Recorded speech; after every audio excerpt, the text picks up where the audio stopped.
Iran की तरफ से किए जा रहे हमलों को लेकर भारत में यूएई के साबिक सफीर हुसैन हसन मिर्जा ने कहा कि मुझे समझ नहीं आ रहा है कि हम इसमें क्यों शामिल हैं। यूएई के लिए इसमें शामिल होने की कोई वजह नहीं है। भारत में यूएई के साबिक सफीर हुसैन हसन मिर्जा ने कहा कि उनका मुल्क ईरान इजराइल जंग में शामिल होने की कोई ख्वाहिश नहीं रखता और ना ही वो अपने इलाके को किसी भी फरीक के लिए हमले की अड्डे की शक्ल में इस्तेमाल होने देंगे। मिर्जा ने कहा, सच कहूं तो मुझे समझ नहीं आ रहा कि हम इसमें क्यों शामिल हैं।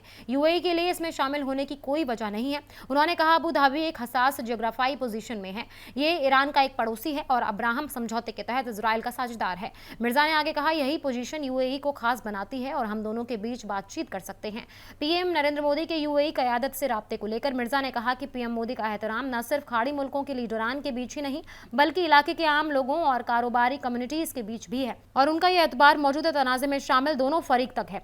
उन्होंने आगे कहा, पीएम मोदी का ईरान और इजराइल के हम मनसब को किया गया एक फोन कॉल इस तनाज़े को हल कर सकता है और इस मुद्दे को खत्म कर सकता है, सिर्फ एक फोन कॉल। उन्होंने आगे कहा कि ये दोनों मुल्क इस वक्त हमारी जमीन पर जंग लड़ रहे हैं, ये नाकाबिल कबूल है। उन्होंने आगे कहा कि मैं फौजी अफसर नहीं हूं।